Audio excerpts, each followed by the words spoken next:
In this video, I'm going to illustrate to you in very simple terms why the dollar and the euro are mathematically guaranteed to collapse and have been since the moment they were created.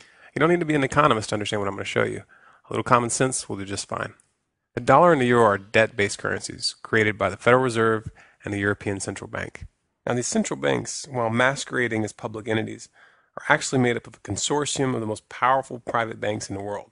When I say that the dollar and the euro are debt-based currencies, what this means is that dollars and euros are loaned into existence. Central banks create money out of thin air by loaning money that does not yet exist to their respective governments. Since the vast majority of money in circulation is now digital, such an operation doesn't even require the printing of physical paper.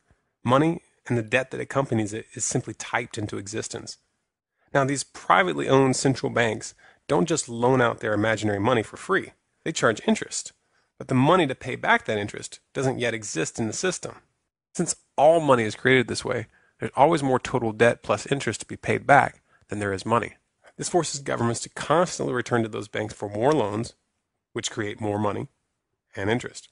This is obviously a Ponzi scheme, and like all Ponzi schemes, it can only work for so long. The inevitable result when there's more total debt to be paid due to interest than money in existence is that eventually the debt will reach such astronomical proportions that it will become impossible to service that debt. This is why I said that the collapse of the dollar and the euro is a mathematical certainty. It's been guaranteed since the beginning by the very nature of our monetary system. You might ask yourself why anybody in their right mind would set up a system like this that's guaranteed to fail. Well, the answer is simple. For the same reason that any criminal sets up a Ponzi scheme. There's a small group of bankers who get very, very rich at the expense of the public before the system begins to falter. And they use that money to buy up real assets that maintain their value after the currency falls. Sound criminal to you? Well, that's because it is. But you know what?